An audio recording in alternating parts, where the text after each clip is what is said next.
Hi guys, welcome back. I'm back now in Gaborone from Blantyre, and I realized that the previous video was just cut so abruptly. So I thought the first thing to do when I arrive is to continue what I started. The last video I was explaining to you guys what a cooperative is. I was explaining to you guys, I was defining it for you and where the concept comes from and the different types of cooperatives that we have. So I thought, why don't I just wrap it up, make a part two to conclude that. Now, I might not be able to capture everything about what a cooperative is in this video too. So as I continue, I will just keep adding more information for it to make sense, because it's a big thing. Like I mentioned, it's really a big concept. There's a lot to cover, so I won't also still be able to capture everything here, but I think I'll try to just add more light so that at least we are in the same boat when I mention cooperatives. So yeah, like I mentioned, cooperatives are people coming together to address a certain need, and the one that I'm talking about specifically, as I mentioned, there are many others, is a financial cooperative. So a financial cooperative is owned by members. It's owned by the group of people that I'm talking about are called members, and it is managed by a board of directors and other board. There are several other boards that different cooperatives in Botswana have. So yeah, the management board is the custodian of the society, and then it employs an office, the office staff members who are the ones that manage the day-to-day, that handle the day-to-day activities, and then yeah. That's firstly how a cooperative is managed and how it is set up. Now, who can be a member of this board of directors and the other committees or the other boards for a cooperative? Only members of a cooperative can be management to that cooperative. What I mean is, unlike other boards that we're used to, where a person can be employed to join a board from outside, from anywhere, from any other sector, that's not how it works with cooperatives. For you to be a member of the board, you need to be a member of the cooperative. That's how the act works. That's how things are with cooperatives. So yeah, firstly, it is owned by members. Now, there's another concept that we usually talk about in cooperatives. We call it a common bond. What that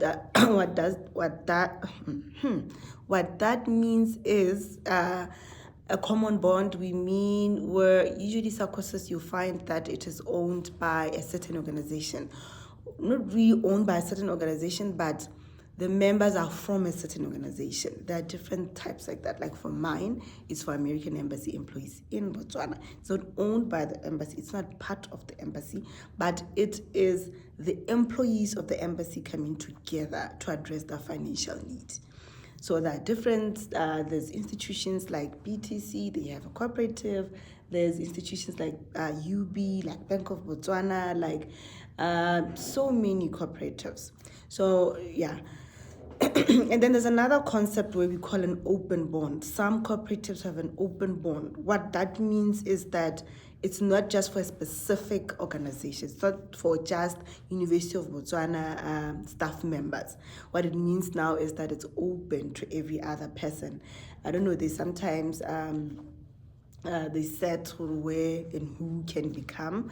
But yeah, and that's where I think all cooperatives in Botswana are now going to try to move to. That's the direction that we are now encouraged to take. So now, another thing that is worth noting about cooperatives is that we subscribe to different bodies. In Botswana, cooperatives subscribe to two bodies, being BOCA and BOSCA. So now BOCA is for cooperatives, or all cooperatives, subscribe to BOCA, but it's specifically meant for cooperatives that are not financial. And then for BOSCA, it's specifically for financial cooperatives. So that is where I'll also just hint a bit about, types of reporting for cooperatives. So for SACCOs, for my sector, yeah. So BOSCA is the apex body for financial cooperatives in Botswana, and BOSCA also subscribes to the Continental Apex, which is called ACOSCA. So usually when I'm on my trips and usually when I'm doing my work engagements or my trainings, they're being offered by ACOSCA. So ACOSCA is the African body for cooperatives. Now, different continents, like I mentioned, we have in America and in Europe and other countries that are named other names that are called SACCOs, that are called credit unions, right? So in other, all cooperatives in all the continents now subscribe to another bigger body, the continental body, the world body, sorry, and it's called WOCU, World Council of Credit Unions. So you see, credit unions or SACCOs are not just a local thing. They're not just a small Botswana thing or a small thing. They're really everywhere. And like I'm saying to you, in my opinion, they're the game changer when it gets to really managing our finances. When it really, to me, honestly, I'll always tell you, cooperatives are the smartest way of investing. Cooperatives are the smartest way of balancing, having a balance between savings and your credit. Because back again, I'll take this back to home, in Botswana. Usually what we do, I'll say Botswana because sometimes they differ in other countries. So what usually we do in a cooperative, when I keep saying we offer credit and savings, for you to be able to borrow in a cooperative in Botswana, you need to have savings. You can't borrow without having savings. So that's why I keep saying that a smart way of investing, you see? So we borrow through ratios. Sometimes the ratios differ from one cooperative to the other. Other cooperatives will say the ratio is 1:2. What that means is that if you have 10 pula, you can borrow 20 pula. So when I say that a smart way of investing is that when you borrow from a cooperative, it is not entirely 100% debt. There's a bit of your portion in that debt. So if you're going to buy a car, say for 200,000, you need to at least have 100,000 saved up in that, in your cooperative, and then that can give you 200,000. You see?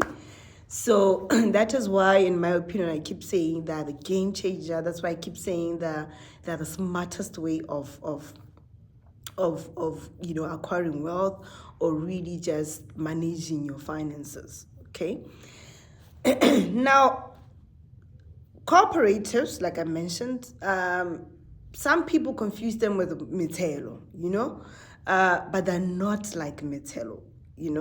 I don't know so much about Methelo. I don't really know, the regulation behind Methelo. I don't know the legalities behind the Methelo, but I know that they're different, With cooperatives, we have a regulator.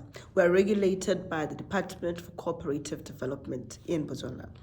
So they are the ones that register cooperatives, and they're the ones that make sure that we comply with all the bodies that, are in the country.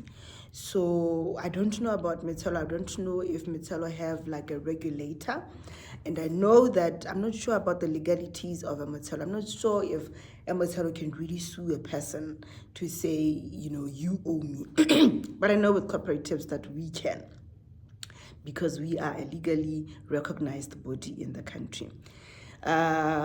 So yeah, another thing that, is worth differentiating is a cooperative and a bank.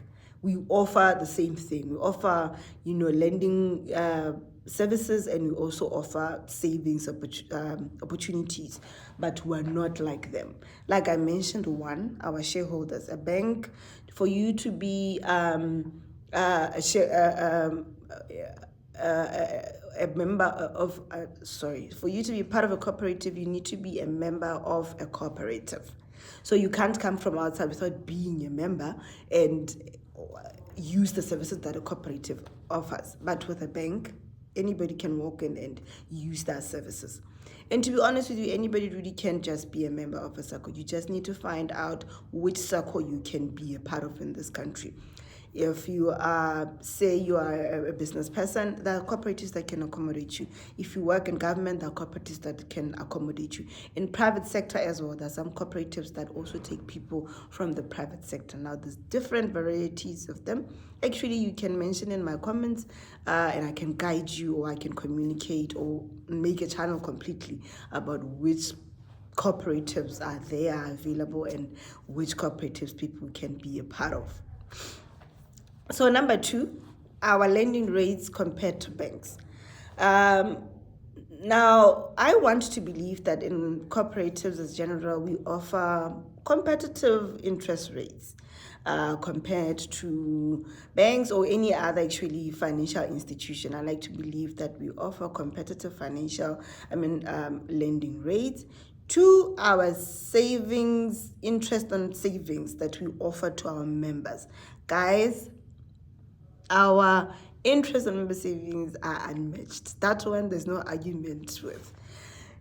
What I mean is cooperatives offer very good interest on members' savings. And this is simply because cooperatives are not profit motivated.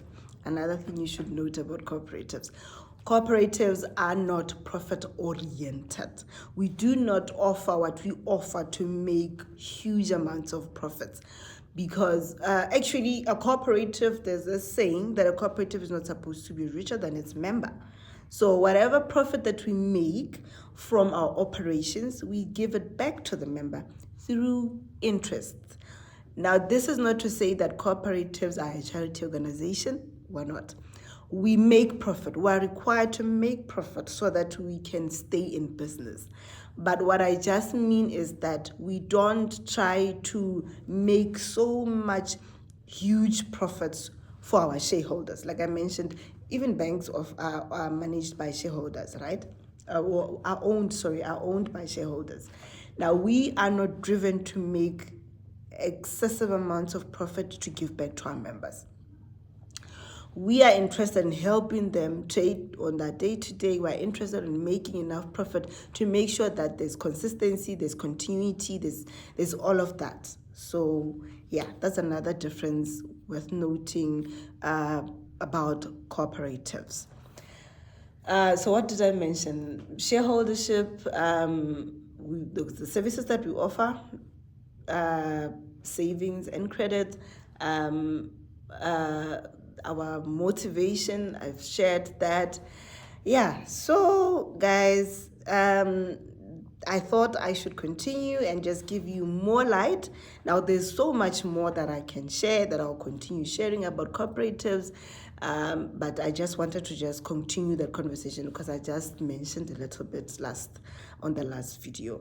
So yeah, guys, I hope that tries to also add more clarity on what cooperatives are.